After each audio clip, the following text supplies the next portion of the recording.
doamnelor, domnilor, domnișoare, uitați-vă la această femeie, regina, soția regelui Ferdinand.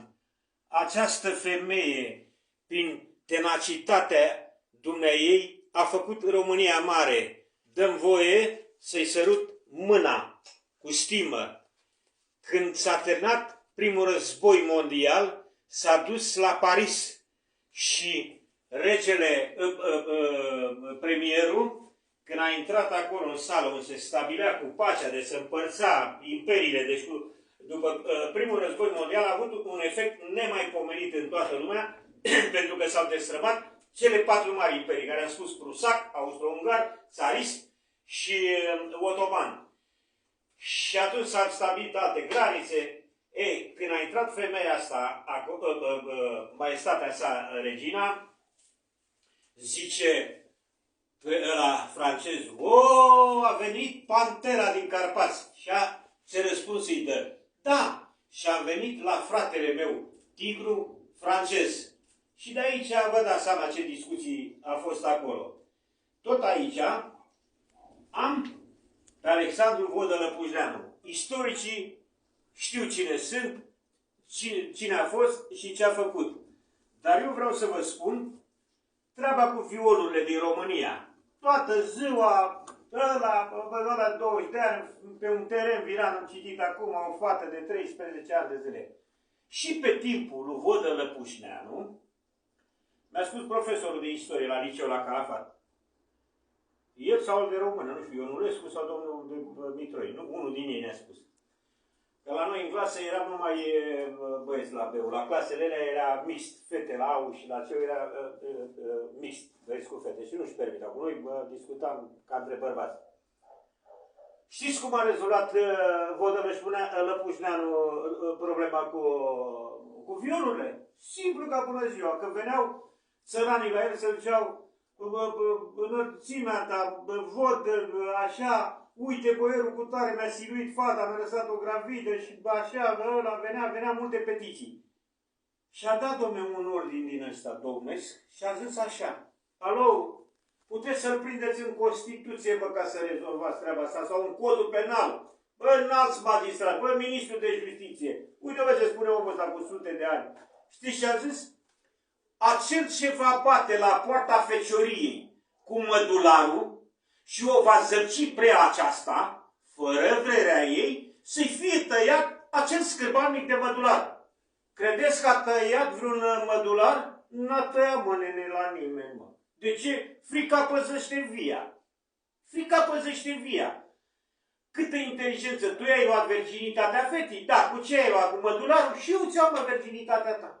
Și s-a făcut pace. Ia uitați aici ce am mai zis. Că nu-l vrea oia, știți povestea, scrie aici, dar să vă plictisesc. Dacă voi nu mă vreți, eu vă vreau. Și i-a chemat la o masă pe toți ăia trădătorii boierii, cum fac acum că la noi, nu Iohannis conduce, mă, și toți președinții care au fost, ăia, mă, mârtanea de jos și la rege, Camarila. Și ia fi atent când i-a spus lui nevastă sa că i-a omorât, ce ai făcut? Uite aici așa, gravură semnată de Teodor Aman. Ia uite, bă, a nebunit săraca nevastă sa. Ia uite ce le-a făcut căpățând de boieri. Înțelegi? Vreo 60 de boieri. Te-a luat? Gata, m-am rezolvat cu ei. Ăia de încurcau domniile, de-i schimba, se băga când cu polonezii, când cu turcii, când cu ungurii, o sucea cum vrea. Ca să nu fie domnitor strajnic pe tronul țării. Și Amacia, n-are rost să vă citesc, e revista, dacă vă interesează, istoria din 4 martie 1977. Găsiți pe internet. Bă, cu ocazia asta vreau să spun multă sănătate lui Ion Cârstoiu și lui Ion Meioniță și la toată redacția care... Eu le cumpăram când îmi permiteam și eu de mai lucram pe la negru și din amărâta mea de pensie. Dar acum promit că mă duc și mă împrumut la CRU și fac abonament pe tot anul. Pentru că eu de aici mă adăp cu istorie, cu cine am fost, cine suntem și cine vom fi. Ia uitați ce spune despre omul ăsta. Uite-te mai aici, de pe Ionel Brătianu. Vezi, mă, ce scrie acolo. Ia uite, mă, vă citesc eu. Maestru absolut al politicii românești. Și uite aici, încă o fotografie, top cadru, Drăguș, 1900, uite bă, în 1929, când ziceți voi că era bine, cu cheaburii, cu moșierii, ia uite bă, cum semăna țăranul român, bă, nu vrea să ai dracu de bebenaci. Să vă mai arăt, mă. Zice unul, băi, unul te face montaje de ăștia de electricitate, e foarte simpatic. Nu știu cum îl cheamă, că-l urmăresc, că e bun tipul. Și zice, bă, nu știți nimic, mă, bă, nu știți nimic, mă, uite, mă, curent la navetă, mă, uite, mă, curent la... Bun, ia fi atent ce am aici. Ia fi atent ce am aici. Cine a fost România, bă, pe timpul lui Pușcatu? Ia mă de aici. Ai văzut? Afaceri.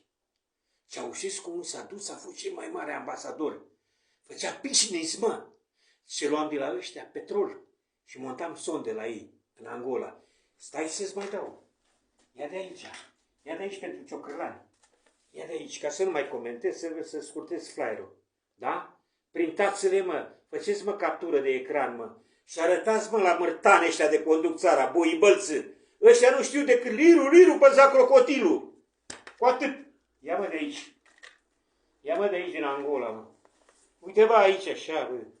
La licitație a câștigat România. S-a bătut cu rușii, cu nemții, cu americani acolo. Și a câștigat licitația pentru că șeful de stat major de acolo terminase facultatea la noi, în România, nume de portughez, îți spune cum îl cheamă. Ia de aici. Ia de aici. Și să spun câte milioane de dolari USA a luat cu afacerea asta. România. Da? Se vede? Ai printat? Ai răbdare, ai nemoment. Gata. Ajungem la cea mai tare regină care a avut-o. Dacă s-ar mai năște așa, România era departe. Și acum, să mă întorc aici. Un scurt comentariu, caut să le fac mai scurte.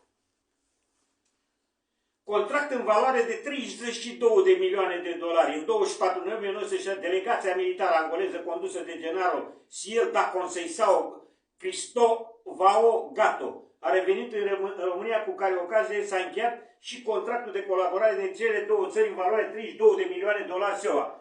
Angolezii a achiziționat în țara noastră o escadrie, 12 avioane monomotor tip Iareu 822-823. Bă, să făcea la București, bă, Iareu, făceam de mult noi, bă, de ăștia, bă. Apar n-au alții când noi făceam avioane. Așa, o escadrilă formată din 6 avioane tip BN-2 Islander, dotate fiecare cu 2 motoare, 6 elicoptere AR-316B, Alouette 3.